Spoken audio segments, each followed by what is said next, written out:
close to career. I know right after the game you were telling us that you never really imagined you'd be making the kind of plays that you made in that game. What do you mean by that? I guess why is it kind of beyond kind of your imagination? Yeah, I guess because when I was younger, growing up at the school I was at, triple option school, I didn't think I'd be on the stage as big as that. Most people from that school went to smaller schools or just didn't go to college, so it was just something that was beyond, a realistic dream for me at the time. So that's really just a younger version of me talking like that. I talked to your trainer, David Robinson. Mm-hmm. He was tell you, like, Wesco, you're the best in the world. They just wanted you to believe it. Yeah. I guess when did you actually get to the point where you believed that you could be, a player at this level? I guess really going into my senior year, I had a breakout junior year in high school, and that was really when I started to see that I could be one of the best in the country, and so I started actually working like it and believing it. Yes, sir. Beth Wolf from Fox Carolina. What's it like when that mindset changes? The confidence boost is amazing. It's more like I'm, confident to go out on the field and play, how I like to play instead of playing the standard of others. I could play to my own standard since there was nothing else holding me down, and my own thoughts aren't holding me down, and so it makes me feel unstoppable. When you talk about the confidence that you've grown, how much does a game like the App State game what did that do for you? How have you even felt maybe the effects of that in how you practiced last week and this week? Yeah, going in that game, we had a bit of an edge as a team, so I know that we all thought that going into that Georgia game, we definitely thought we could win that game, and seeing how that outcome turned out, we knew that we had to step up our practice a little bit, and so everybody, including me, we put an edge to our practice, and so that really showed during that game, and we made sure that we're practicing that same way every week from here on out. TigerNet.com. How do you feel like your understanding and just the flow of the offense has continued to grow, especially for these first two games? Mm-hmm. I feel like our chemistry as a team has grown on offense. From our O-line to our receivers, we're connected as one, and that's what we hope to be. And so from that App State game, it really showed us that when we play as one and we, have that kind of flow state together as a team, none that can stop us. Sam Walters, Clemson Insider. How does that confidence boost coming off of that last game and through this week of practice leading up to NC State, just like for you as well as just the wide receiver in the room, like how is that kind of leading you guys into the next? Well, that game itself shouldn't have boosted much confidence because we should have that confidence already within our team. So I believe that, just as a receiver group, that's what we're supposed to do. That's what we're supposed to look like. And so just our confidence shouldn't come from the results that we play our opponents. Our confidence should come from, within ourselves. So. Aaron Carter of Greenville News. So against Georgia, the offense kind of not what you guys expected, but against App State kind of had that eruption. Mm-hmm. I guess for you, how do you guys try to, going forward, entering conference, but how you guys kind of plan to have that offense kind of be more so the App State side rather than that Georgia side? Really just focusing on the details, Georgia, we weren't focused on the details, weren't focused on the jobs that we were supposed to have. So that was really what set us back that game. But on App State, we were more focused on details, more focused on, making the plays that we were supposed to make. And that's what we have to continue to do to get to the goals that we want to get to. You mentioned some of the details didn't work out against Georgia, I guess. Why didn't those kind of work out? Was it the atmosphere? Was it just the quality of opponent? What was the reason for them not working against Georgia but working against App State? I guess just not being focused on the jobs, being worried about more than one thing at once. And so,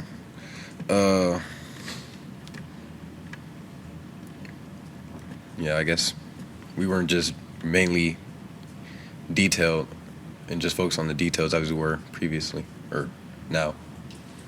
Toby Corson, Tiger Illustrated. What are some of the details that you've seen from NC State that you're focusing on going into that game? I mean, they got good defensive backs. They got a good linebackers, and so our main focus now is to just play up to our game and making sure that we could just see the weaknesses in their defense. We know they run a lot of cover two, so in trap, but we just want to be able to take whatever they give us. How do you played a few snaps in that Georgia game, but how much did that help you just getting on the field, maybe getting some of those nerves out? How different were you just going into the App State game just from a confidence and as calmness perspective? Yeah, I mean, that Georgia game, it was more like a away game, but I know that those first few snaps, I really had to settle in there and get, my feet planted on the ground. But as soon as I got settled in, felt like, no different than playing against Clemson now, I feel like our DBs are going to be better than anybody we ever play. So I felt like, as soon as I settled in, it felt like they were just, another, warm-up for our DBs. And so I was able to play the game faster. I was able to play the game smoother. And I feel like I got really settled in. You were here in January, right? Yes, ma'am. So, I mean, I know it kind of sounds obvious, but to have been here as long as you have, and nothing can simulate an actual game, but how much did that help you? How surprised are you at just how much more comfortable you are than you would have thought you would be opening your first college football game against Georgia, and then to be able to have the performance you did at Memorial Stadium like you did with your first touchdown? Yeah, I mean, not much can prepare you for playing in Death Valley, but it really playing, with the team and just getting that chemistry down, and, the coaches preparing us well for who we're going to play and where we're going to play. It really just helped me being able to, take those practice habits and practice fundamentals into the game. On that same note, how much more settled in will you feel going into your second game now at Death Valley, knowing what the energy is like?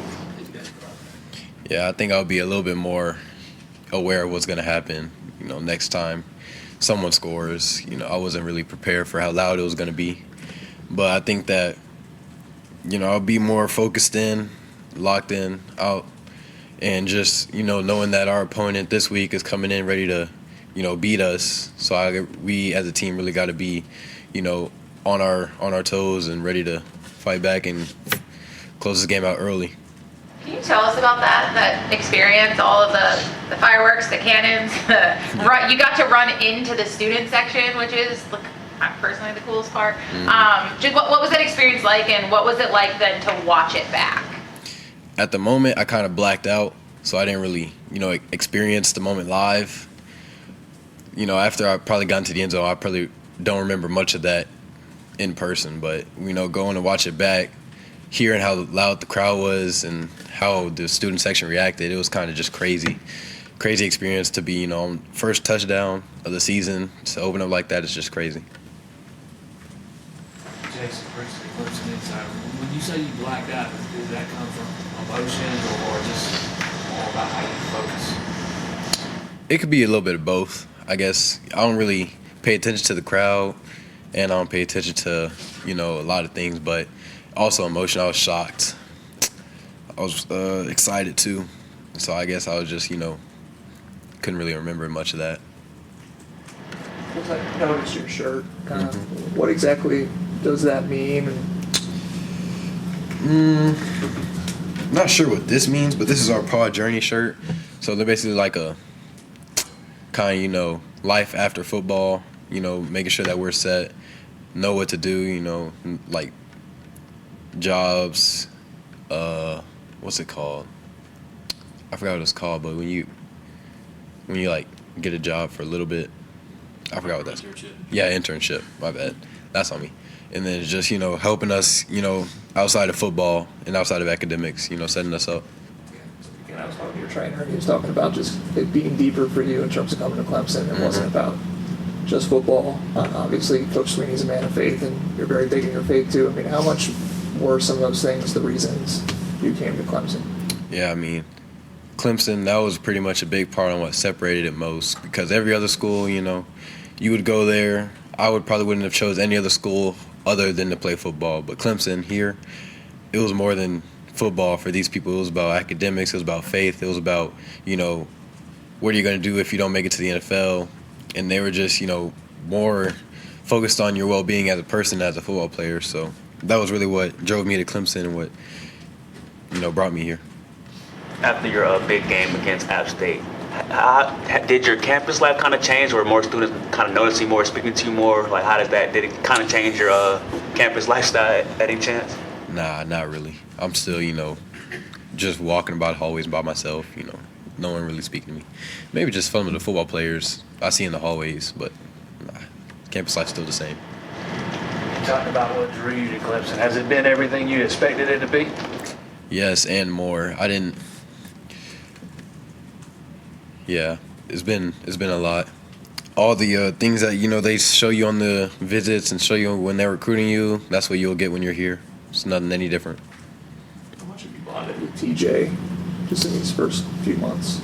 Yeah, me and TJ's gotten close. He has a group of friends and I do, but we talk a lot and we mesh pretty well, and we know that we're going to be, some of the people that are going to be able to lead this team one day. So we're making sure that we're, close with each other and close with the team.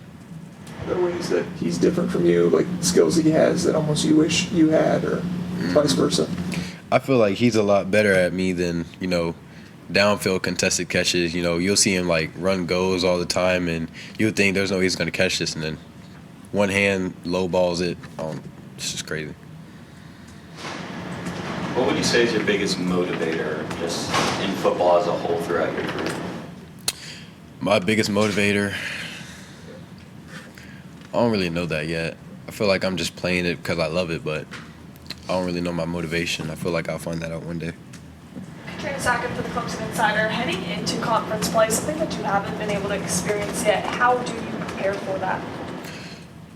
You just prepare for it like any other game. You come in knowing that they're coming in to beat you, and knowing that you got to put up a fight from the get-go, and knowing that it's going to be a dogfight till the very last whistle.